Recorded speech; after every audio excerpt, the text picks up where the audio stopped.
Bonjour à tous, bon midi, chers auditeurs, téléspectateurs, peu importe où vous êtes, on est très heureux de vous retrouver. Mon nom est Jean-Pierre Dussault, en ce lundi 24 mars, notre 193e lunch immobilier, toujours en compagnie de mon acolyte Jean-Philippe Claude, un privilège, un honneur. Salut JP.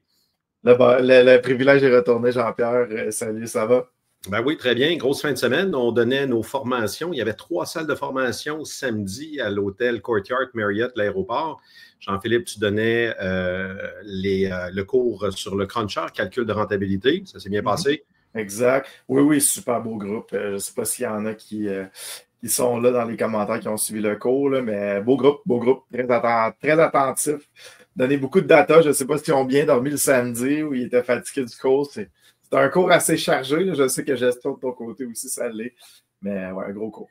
Mais un cours essentiel, hein? Calcul de rentabilité, les amis. Là, pensez pas acheter un immeuble sans comprendre comment fonctionne ce calcul-là. De toute façon, la banque ou le courtier hypothécaire va passer à travers ces calculs-là. Donc, pourquoi pas devenir en contrôle, de posséder les données, vos ratios, vos calculs, comment ça fonctionne, scénario d'optimisation.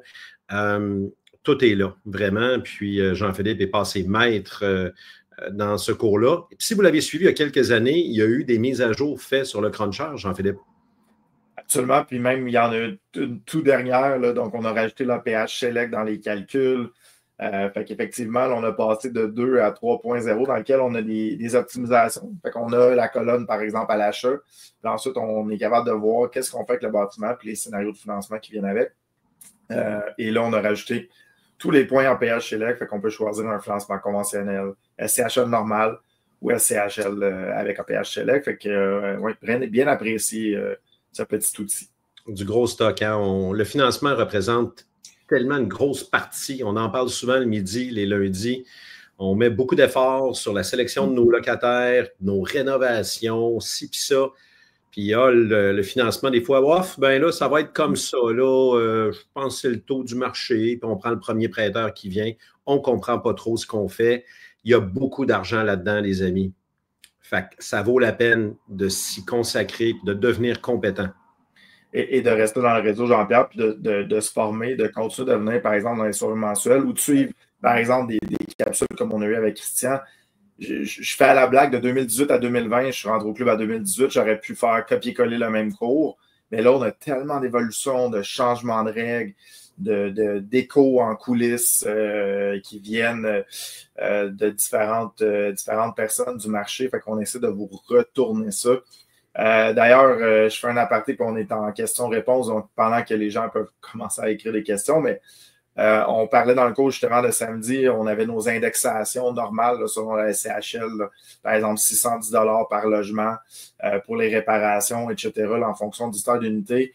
On s'attend en mai, en fait, les rumeurs sont très fortes que ça va être réindexé. C'est normal, ça fait 2 ans qu'on roule là-dessus. Donc, est-ce que ça va être réindexé pour les nouveaux dossiers déposés ou est-ce que ça va être tous les dossiers? Donc, si jamais vous envoyez un dossier à la CHL, essayez de l'envoyer maintenant. Il y a peut-être une chance que vous allez passer sur les anciens coûts. Fait que ça serait le premier petit truc du jour là, pour notre Très bon. Assurément, il y a une mise à jour mai-juin. Sûr. Donc, très bon conseil. Absolument. Excellent. Bien, écoutez, merci d'être là encore une fois. Chacun d'entre vous de partager votre lunch, votre soupe, votre sandwich avec nous. On remercie bien sûr les gens qui ont travaillé à la préparation du lunch live de ce midi et qui en rendent la diffusion possible. Mehdi, qu'on salue, qui était avec nous samedi dernier, toujours à la hauteur. Sandra, en préparation, qui fait un job extraordinaire. Eric, qui est là au niveau communication, marketing, mise en page, les envois des newsletters. Donc, à vous trois, merci beaucoup. On salue aussi notre président Yvan Cournoyer qui est au Pérou présentement dans un voyage humanitaire avec une petite équipe des membres du club d'investisseurs. Donc, on les salue à distance. Et aujourd'hui, Jean-Philippe l'a dit, c'est questions-réponses générales.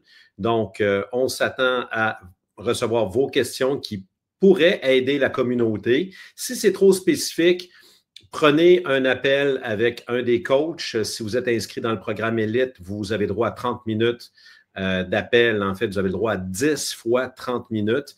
Sinon, on a des services d'accompagnement facturés à la carte. Mais si c'est trop précis, malheureusement, on va être obligé de sauter sur votre question. On veut des questions qui vous servent, mais qui peuvent servir aussi au plus grand nombre de personnes possible.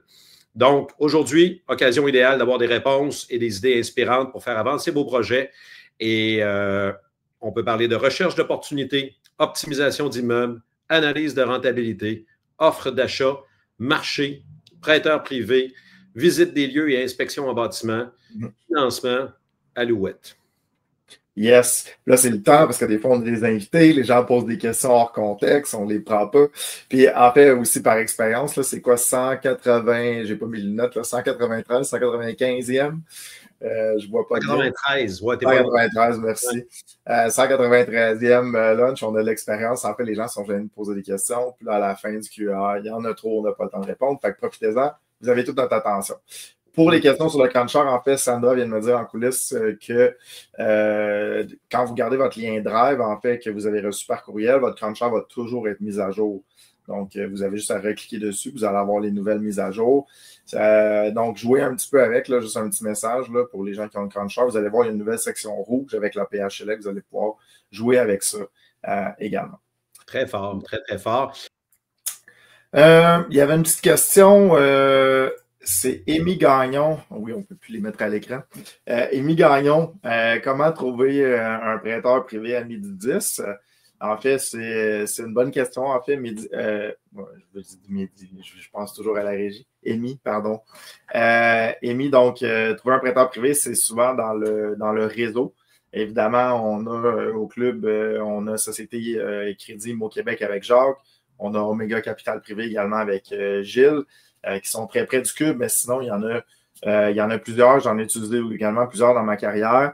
Dans le réseautage, sinon, il y a une façon également à travers le registre foncier d'en trouver là, qu'on explique dans le cours 1, mais je te conseille fortement d'y aller en référence plutôt que d'aller en chercher un au hasard parce qu'il y a des prêteurs privés.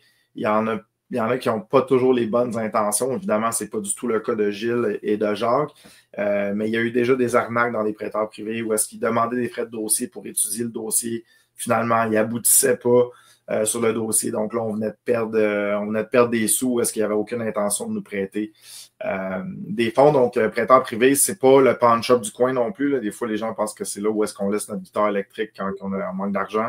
C'est pas le cas. C'est des femmes et hommes d'affaires qui sont là pour faire du rendement et qui sont très, très utiles dans le portfolio de l'investisseur immobilier. Fait que voilà, par référence dans le réseau pour synthétiser la question. Je fais du pouce, JP, sur ce que tu viens de dire, faire du rendement, des gens d'affaires qui sont là pour faire du rendement. Mais pourquoi pas votre entourage, les amis? Des parents, oncles, tantes, parrains, marraines, grands-pères, peu importe, qui ont de l'équité sur des biens immobiliers, que ce soit maison, condo, chalet ou autre. Vous le savez, au Québec, on a été élevé à payer nos hypothèques. Les méchants banquiers, hein, il fallait s'en débarrasser, alors que plus vous allez faire de l'immobilier, plus vous allez vous rendre compte que les banques nous enrichissent, deviennent des partenaires. Mais je reviens à mon propos. Donc, des gens qui ont de l'équité et changer le mot « demander » pour « offrir ». On offre du rendement à ces gens-là. Et la question, c'est que fait votre équité pour vous, ma tante Suzanne, ou pour toi? Mais bref, est obligé de dire, ben là, c'est payé, c'est de l'argent qui dort, les amis. Donc, vous leur offrez de prendre soit une marge de crédit hypothécaire ou un refinancement selon ce qui rend la personne la plus confortable. Et vous allez évidemment vous occuper du taux d'intérêt de la marge de crédit hypothécaire, mais vous allez verser un premium. Vous allez verser une prime, un bonus, appelez ça comme vous voulez, de quelques pourcentages. Et dans certains cas, ça a payé des voyages. Écoutez, si c'est 100 000, puis vous donnez un 3 de plus, c'est 3 000, 4 4 000 qui vont faire qu'ils n'auraient jamais fait. Et ils sont protégés par le fait que vous êtes formé, que vous avez peut-être commencé à acheter un ou deux projets, que vous êtes en mesure de démontrer votre sérieux et peut-être ce que vous voulez acheter en disant, mais regarde les chiffres, regarde comment ça se calcule, regarde ce qui reste. Donc, bâtissez votre réputation dans votre famille autour de vous, ce qu'on appelle du love money ou de l'argent de proximité. Absolument, du love money. Puis, si je peux me permettre une petite blague, en fait, mon père me prêtait un peu de sous lors de ma 3e transaction. Il voulait voir si, justement, j'étais capable de faire les 2 premières. Et c'est ça, là, il prêtait quand même à 12% d'intérêt. Fait que ça peut être rentable pour la famille. C'est ça, je dis, l'amour dans ma famille coûte 12%. Et je l'avais apporté, moi, des soirées mensuelles. Puis là, il y avait des prêteurs privés qui étaient là, qui expliquaient un peu leur business. Puis avec les frais de dossier, donc les prêteurs privés, des fois, ont des frais de dossier. Ben, en fait, souvent, on va avoir un frais de dossier qui va s'ajouter. Puis là, je regarde la feuille de prêt, puis là, je vois ça s'ajouter comme 2%. Il dit, ah, j'ai vu que c'est les frais de dossier, ça fait partie de la game. Heureusement, ma mère est intervenue, puis a retiré les frais de dossier. Mais bref. Voilà, c'est le love money. Ça peut, en fait, le love money veut dire en fait pas de lien sur la propriété, mais ça ne veut pas dire 0% d'intérêt. Puis tu l'as si bien dit, Jean-Pierre, les gens disent il n'y a pas d'argent dans mon entourage, mais les gens ont beaucoup d'équité. Les gens ont beaucoup d'équité dans les maisons, surtout depuis COVID, où est-ce que les maisons ont fait ça. Ils ont beaucoup, beaucoup de valeur. Fait que c'est pas nécessairement en liquide, mais c'est en valeur nette. Hein? On a pris prêteur privé puis on a balayé ça large, mais c'est très, très bon. En fait, c'est souvent une question qui revient sur les mises de fonds en immobilier. Okay, on vous en donne pour votre argent, les amis. Hein? C'est du love money à 0% qu'on vous donne en ce moment-là. Voilà. Absolument. Après, vous en faites ce que vous en voulez. Des fois, c'est toujours valorisant pour nous parce que, évidemment, on a choisi, Jean-Philippe, entre autres, avec tout ce qui se passe, ces dernières acquisitions, le fait vraiment librement et on n'a pas vraiment besoin de ça pour vivre. On le fait parce qu'on veut redonner. C'est gratifiant. Puis samedi, les gens nous croisaient. Merci, merci. Mais c'est vous qui le faites. On vous donne la recette, mais c'est vous qui la mettez au four, la tarte, là. Donc, on peut vous dire comment couper les pommes, puis comment préparer votre pâte, puis comment mettre ça, puis vos doses de cannelle. Mais en bout de course, c'est vous qui la faites cuire, puis qui passez à l'action. Fait que le crédit vous revient. On est très heureux de pouvoir vous inspirer puis vous aider. J'adore Jean-Pierre. Good. Ça commence à se dégêner? Oui, ça se dégêne. Si tu veux, j'avais Mathieu. C'est une question un petit peu plus avancée, Mathieu, mais c'est une question qui, mon Dieu, va revenir souvent. Là.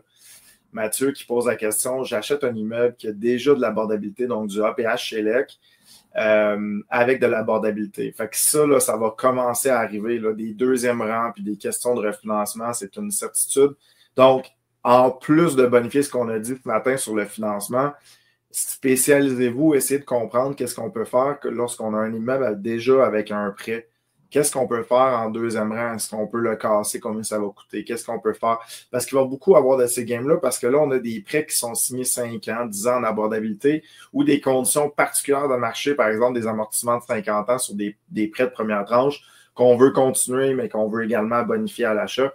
Donc, Mathieu, c'est une excellente question parce que ça va vraiment, vraiment être présent, les assumations. Donc, la réponse, Mathieu, c'est que tu peux acheter en abordabilité, tu dois garder l'abordabilité. Donc, l'abordabilité est attachée au bâtiment. Donc, par exemple, si moi, je vends un immeuble avec de l'abordabilité, quelqu'un l'achète comptant et je brise mon contrat, moi, d'abordabilité, je risque d'être banni de la SCHL. En fait, il va y avoir un gros point rouge à côté de mon nom. Donc, l'abordabilité, c'est important de comprendre qu'elle ne suit pas le client, elle suit le bâtiment. On s'est engagé à le faire, donc le vendeur doit s'engager à le poursuivre. Maintenant, tu peux repartir le compteur, Mathieu, d'abordabilité. Donc, si jamais il y a 1 an ou 2 ans de fait, tu peux décider de repartir le compteur. Pour nous, c'est probablement qu'est-ce qu'on va faire dans Norgate parce que c'est beaucoup plus avantageux. Il y avait seulement 2 ans de commencer. On va juste repartir le compteur pour des simplicités de financement. Quand tu redémarres le compteur, tu reviens à la limite de 1090. Là, je viens d'avoir la confirmation là, il y a 1 semaine ou 2. Donc, on revient à 1090. Donc, si tu avais de l'abordabilité à 1090, que tu avais augmenté 1 an, 2 ans, tu ne peux pas aller au niveau où est-ce que tu étais. Tu dois revenir en arrière. Fait que là, c'est un peu le beurre, l'argent du beurre pour la SCHL, mais c'est eux qui font les règles. Fait que si tu avais un loyer, je répète, à 1090, tu as fait une augmentation, 2 augmentations, tu veux redémarrer le compteur, tu dois redescendre ou du moins te donner des appartements qui sont à 1090. Là, je parle de 1090 parce que je parle de Montréal. À Québec, c'est quoi, Jean-Pierre? C'était-tu, mon Dieu, je vais te le trouver, je ne vais pas dire n'importe quoi. Sinon, ou les gens dans les commentaires. Fait que 1090, vous irez voir sur le site de la CHL. J'utilise toujours 1090 parce que c'est grande région de Montréal. Donc, oui, tu peux, Mathieu. Ou sinon, également, tu peux aller chercher des tranches énergétiques supplémentaires. Tu peux aller améliorer l'efficacité. Tu peux doubler l'efficacité, parce qu'il y a déjà eu une efficacité de fait. Si tu réussis à aller chercher des pourcentages supplémentaires d'économie d'énergie, tu peux réinscrire au programme. Fait que Mathieu, c'est une longue question, là. Mais c'est vraiment, je trouve que je l'ai pris parce que c'est une question vraiment d'actualité. Je le répète, développer votre sens de la mécanique de deuxième rang, là. Ça va vraiment être important dans le futur parce qu'on va être pris beaucoup avec des prêts de premier rang ou des cas d'abordabilité comme ça. Puis vos courtiers hypothécaires, vos prêteurs, vos directeurs de compte peuvent vous éclairer aussi à ce sujet-là. Là. C'est des spécialistes. On avait Christian Pomerleau, courtier hypothécaire chez PMML. On disait qu'à quel point que les gars et les filles qui font partie de l'équipe de courtage hypothécaire chez PMML, c'est de la précision chirurgicale. Ils sont là-dedans tous les jours. On a vu, ça change. Fait que, excellent point. On espère que la réponse de Jean-Philippe vous éclaire. Mais pour en savoir davantage, parlez avec votre courtier hypothécaire. 100%. Il y a un bon courtier bien au courant. Donc, par exemple, Christian, des gens qui sont dans le marché. Écoute, PMML, vraiment, je veux dire, je vais leur faire une passe à la palette. Là. On s'en va au hockey d'ailleurs samedi, un contre l'autre. Je vais leur faire une passe à la palette pendant qu'on joue dans la même équipe. Samedi, on va jouer dans des équipes différentes. Mais de rester au courant, ils se font des meetings sur les nouvelles règles. Il y a des nouvelles règles également qui ont changé pour les plex. Avant, on avait 4 plex un à côté de l'autre. On pouvait les fusionner puis les présenter comme 8. La SHL semble vouloir les dissocier. Ça, on appelle ça des avis, en fait. Les prêteurs reçoivent des avis, ça change. Donc, ils ont des meetings tout le temps. Puis, je vous le dis, la game est complexifiée dans le financement. Il faut pousser notre étude plus loin. C'est devenu une part vraiment significative du travail de l'investisseur de comprendre ces règles-là puis de naviguer à travers ces règles-là. Fait que Mathieu, c'est ça, Mathieu. Très bonne question. Puis, je t'invite justement à pousser plus loin avec des professionnels comme tu dis, Jean-Pierre. Ouais. Gros contenu. Correct. J'ai pas la donnée de l'APH. J'ai le loyer moyen 1121 en 2024 pour la Ville de Québec. J'ai Serge 1025 ou 1027. C'est ce que je vois à midi 22 pour Québec. OK. J'aurais pas. OK. Écoutez, à gagne, on sait tout, hein, comme disait. À confirmer. C'est ça, à confirmer, vérifier. De toute façon, dès que vous allez faire appel au programme APH Abordabilité, vous allez connaître le prix moyen du loyer là, qui touche l'abordabilité à ne pas dépasser. Donc, vous allez le savoir clairement. Voilà. Peut-être la question, Jean-Philippe, de Benoît Schatzkoff à midi 13. C'est quelque chose qui revient parfois. Veux-tu y aller? Oui, je la lis en même temps. J'ai trouvé un 8 logements pas prêt, pas assez liquide. OK, donc je comprends, Benoît, que c'est pas prêt, le timing, etc., la liquidité. J'aimerais investir avec le moins de partenaires possible.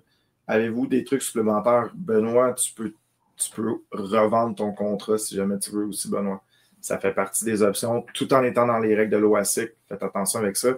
Mais on peut effectivement revendre son droit d'achat de la propriété, Benoît. Fait que ça serait ça, parce que là, si tu n'es pas disponible, puis tu n'as pas les liquidités, puis tu ne veux pas de partenaire, en fait, tu as comme éliminé pas mal toutes les options. Fait que si c'est vraiment une bonne transaction, plutôt que de la laisser partir, revends ton droit d'achat, tout simplement. Je ne sais pas si tu as d'autres choses, Jean-Pierre.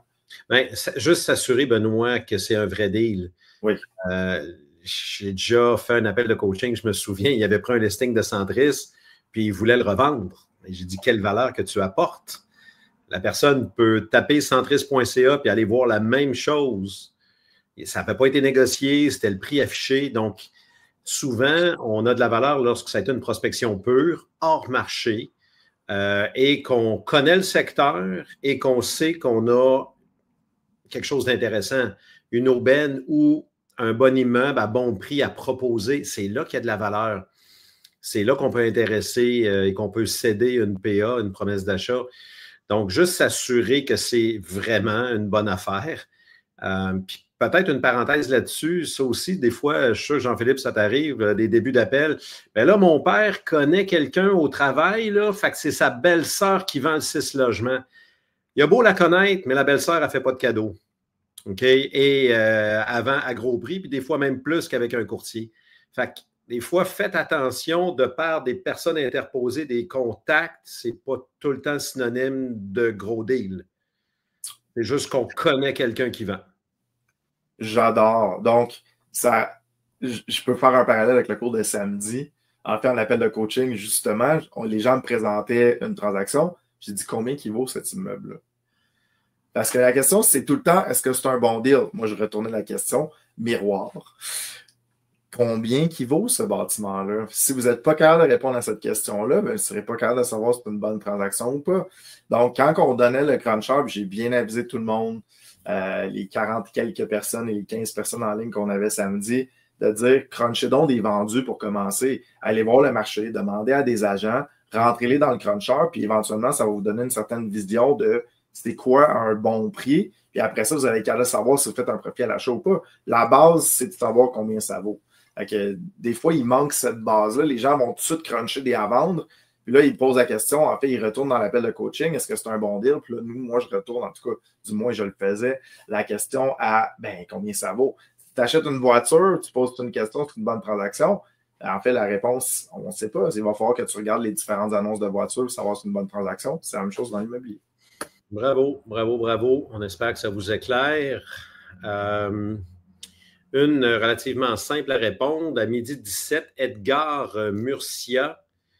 JP, est-ce que tu veux y aller? Oui, la stratégie préconisée pour avoir un prix compétitif au niveau de l'assurance habitation, plus de 6 logements.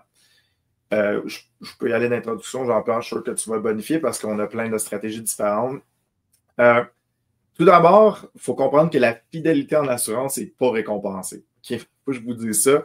C'est un peu plate, mais c'est comme ça. Puis les assurances, les différents assureurs vont changer d'appétit de saison en saison. Ils vont avoir plus d'estimistes. Leurs actuaires vont dire on est trop exposant à l'immobilier. Les primes vont changer. Il y a des années où est-ce que c'est qu'un assureur qui ramasse le marché. Après ça, c'est d'autres. Ce que je vous recommande, c'est oui, faire affaire avec un courtier en assurance. Nous, on fait affaire avec OVC Assurance. Ils sont super bons. Mais pas juste avec eux, bien que je les aime, parce qu'il y a certains assureurs qui ne font pas partie, qui ne vont pas travailler avec les courtiers. Desjardins en est un exemple, par exemple. Fait que d'aller chercher les assureurs qui ne travaillent pas avec les courtiers, plus les courtiers, déjà de bien magasiner. Deuxièmement, d'avoir un immeuble en ordre. C'est important d'avoir un immeuble en ordre, le registre des détecteurs de fumée, savoir les tanks à eau chaude, ils ont quel âge. Tu sais, de bien avoir une image du bâtiment, là, ça va donner un sentiment de confiance à l'assureur et également d'être bien assuré, de ne pas être trop assuré, de ne pas être sous-assuré. Dans le 6 logements et plus, on tombe dans le monde des grands garçons, des grandes filles.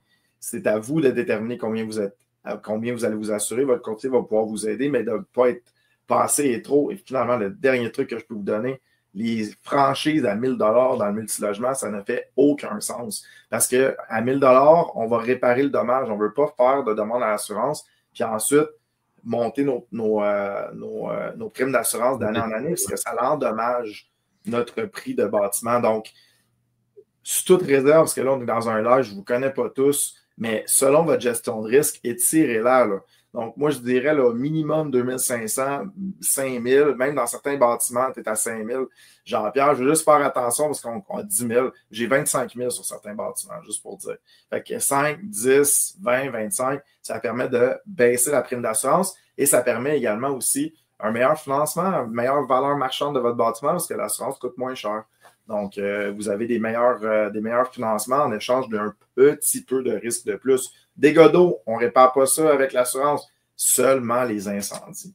Voilà. Ou à moins que ce soit vraiment un gros dégât d'eau. Mais voilà. Très, très bon, très, très bon. Puis travailler avec votre zone qui vous rend confortable. Effectivement, quand on commence en immobilier, on est peut-être plus frileux.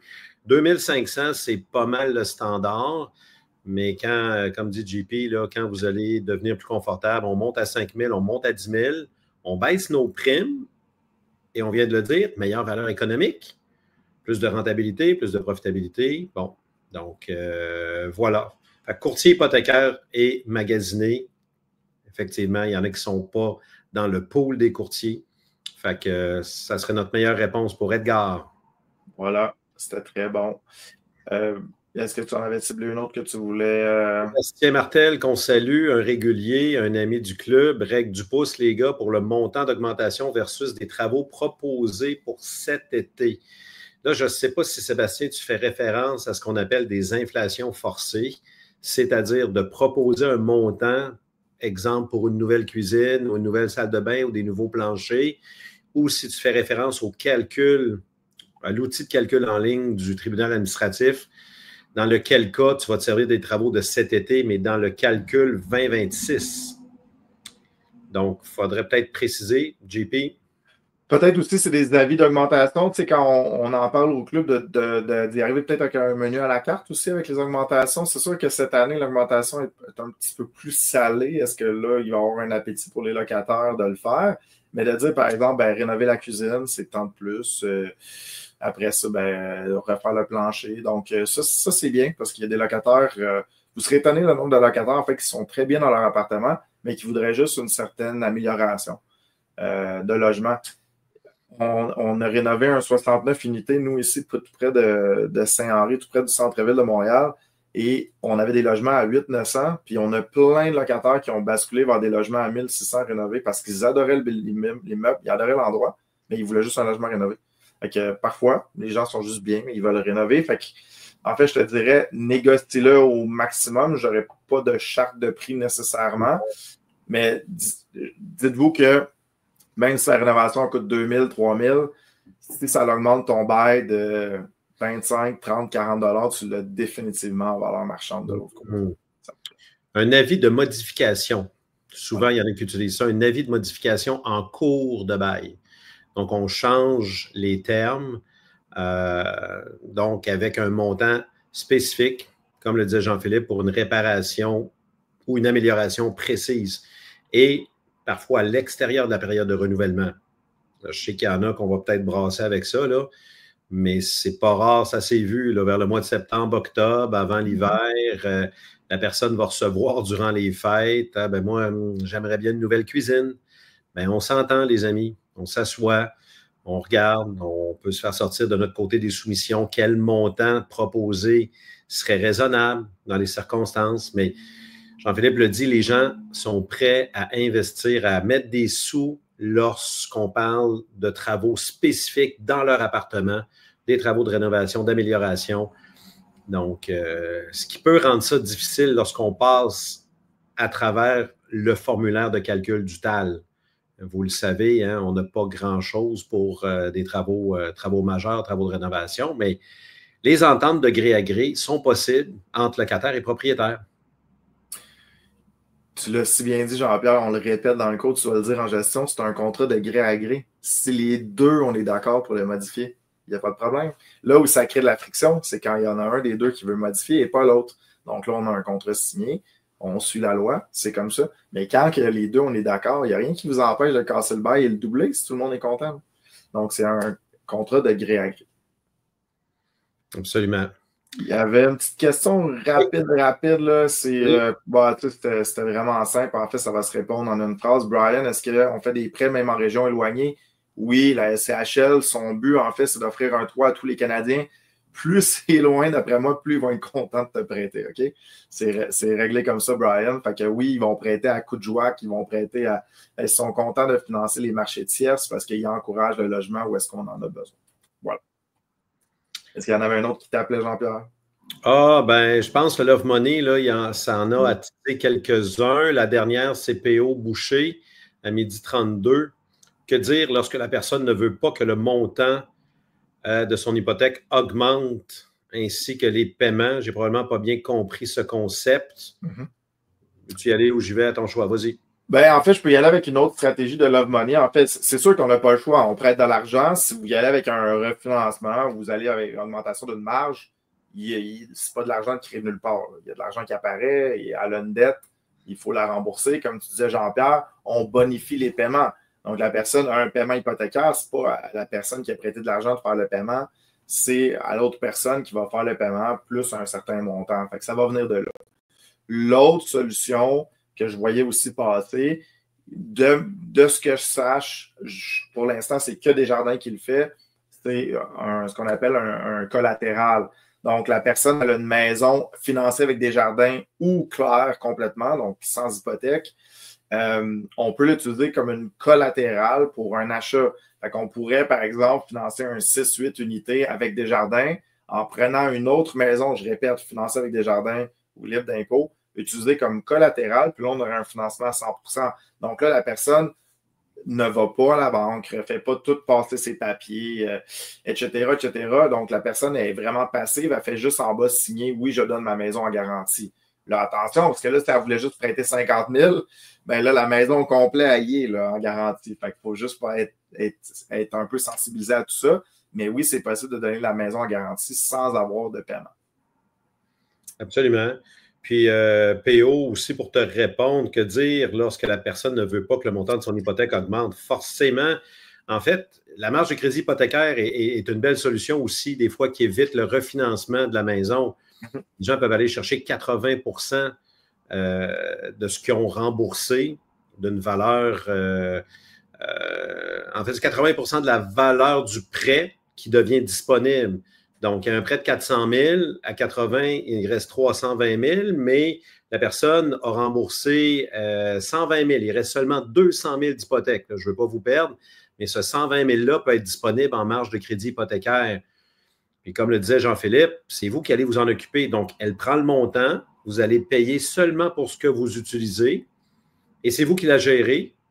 Donc, on s'en occupe. Puis par-dessus ça, c'est là qu'on verse notre prime, notre premium, notre bonus en intérêt supplémentaire. Puis si la personne ne veut pas danser avec vous, mais on passe au prochain danseur, là. Tu sais, il y en a, vous allez en frapper. Ah, ben là, je ne suis pas sûr si puis ça. Écoutez, moi, je vous offre, je fais une offre pour vous permettre de faire du rendement. C'est une proposition d'affaires qui est gagnante-gagnante. Puis, fait à un moment donné, on ne se bat pas contre des moulins avant, là. Si la personne a trop peur d'avoir peur, ben, passez au suivant, là. Ça va se décider, par expérience, là, si quelqu'un veut investir avec vous, ça va se décider en 15 minutes. Sinon, là, si ça prend une rencontre, puis une deuxième rencontre, puis une troisième rencontre explicative, vous perdez votre temps avec cette personne-là, elle ne voudra pas le faire. Bravo. Ça va se décider relativement rapidement. Puis là, les gens disent « Ah, j'amène mon projecteur, expliquer le PowerPoint. » Trop compliqué. Vous gardez ça, là. KISS, là, Keep it simple, stupid. Là. C'est comme ça, c'est le plus simple possible. Voici le plan, voici ce qui peut bien aller, voici ce qui peut mal aller, voici combien qu'on a besoin, voici l'expectative de rendement ou de retour sur l'argent. Puis après ça, oui, on peut avoir une rencontre chez un avocat, on se comprend là, avec tout le contrat et tout. Ça, c'est normal, mais ça devrait être simple. Puis là, encore là, à chaque fois que je parle de partenariat, je dis toujours faites attention. Amis proches et famille, c'est correct, mais dès que vous sortez de ce créneau-là, vous devez avoir là, une dispense de prospectus avec un avocat. Donc, consultez avocat et autres, là, faites attention avec l'AMF. Mais si on met ça de côté, keep it simple, stupid pour le financement, puis ça doit toujours être simple. À chaque fois que ça a été compliqué avec quelqu'un, ça a fini que ça n'a jamais investi. Petit conseil d'expérience.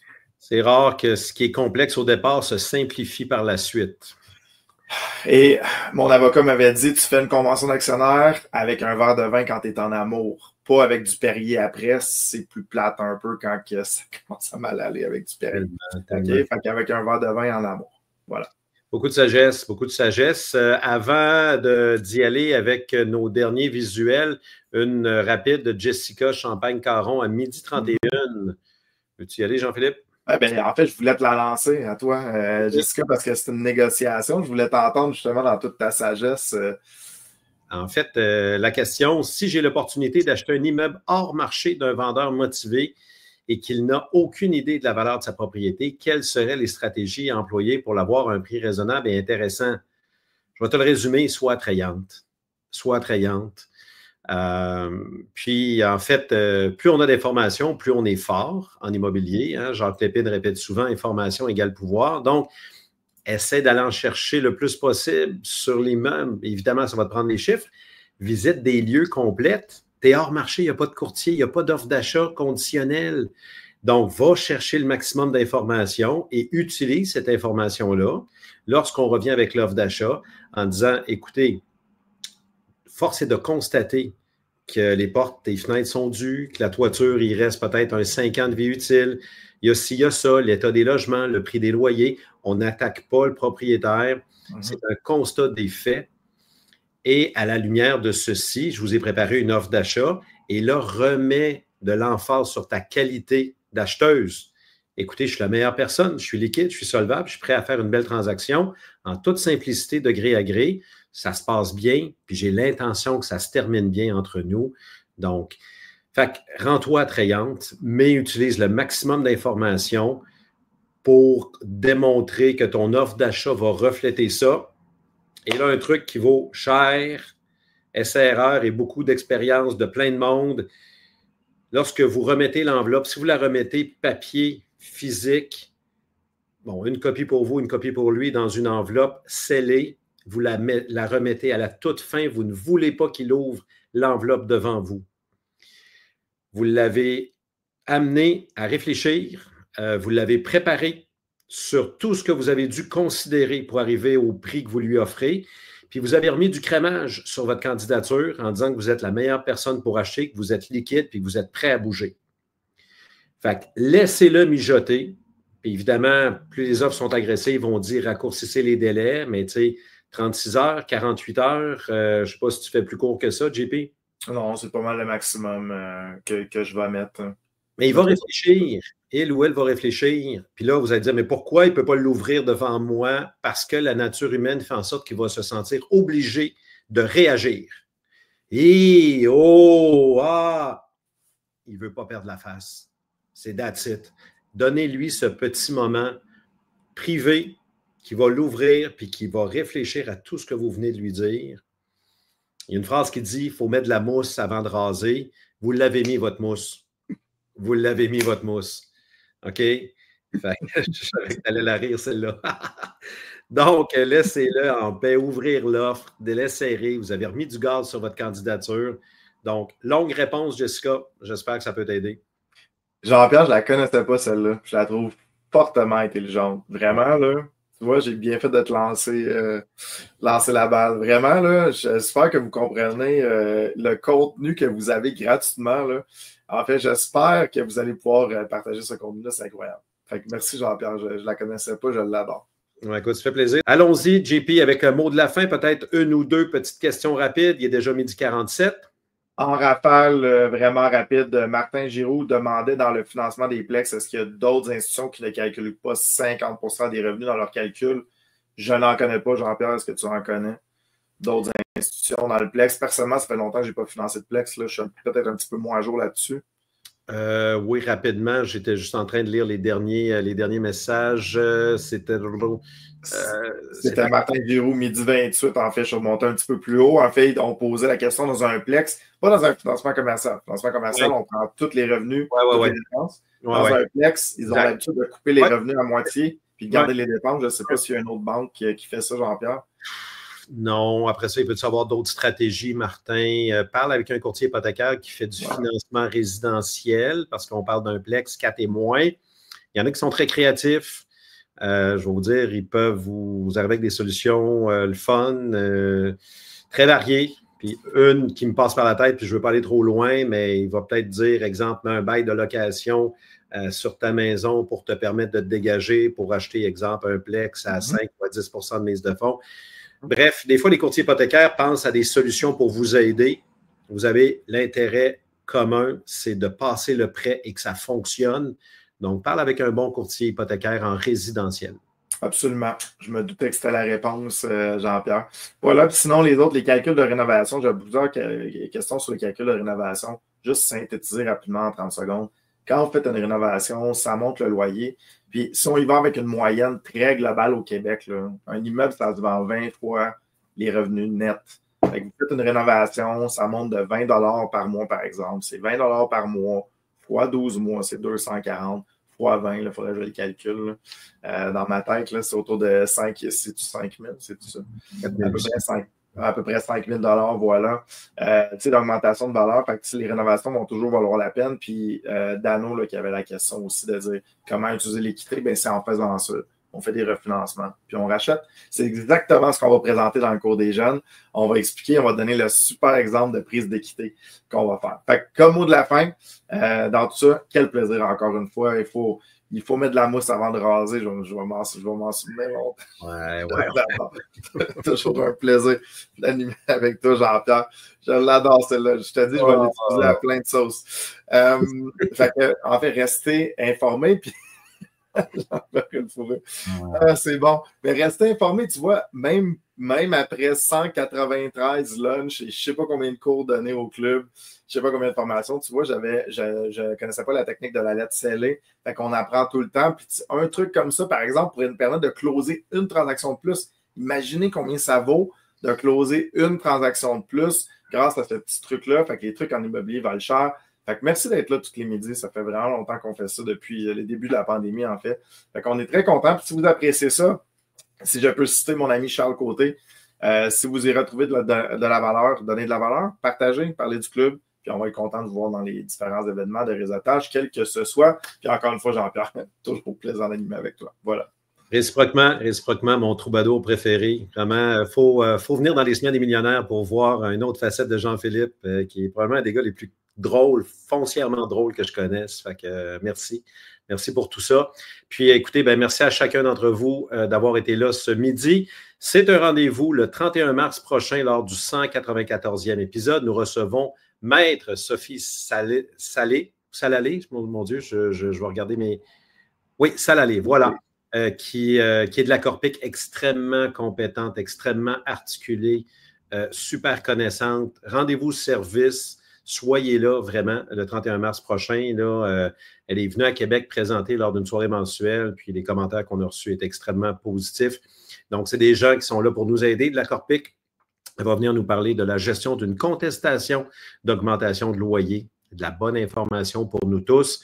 N'hésitez pas à réécouter, si vous avez manqué une partie de ce midi, le podcast qu'on diffuse finalement, nos lunchs sont disponibles sur plusieurs plateformes. Donc, on peut faire d'autres choses. Il y en a qui disent, moi, j'attends pour vous réécouter pendant que je fais ma course à pied, pendant que je fais de la cuisine, pendant que je fais le ménage chez nous, je fais ma chambre, peu importe. Bref, c'est disponible sur toutes les plateformes que vous voyez. Mot de la fin, merci encore une fois. Merci d'être avec nous. Beaucoup d'événements encore qui s'en viennent. Mercredi de cette semaine, la mensuelle de Québec. Nos prochains lunchs, la mensuelle de Montréal, début avril. Donc, encore une fois, Jean-Philippe le mentionnait, chaque information vaut son pesant d'or. Le succès est souvent à la mesure de votre implication.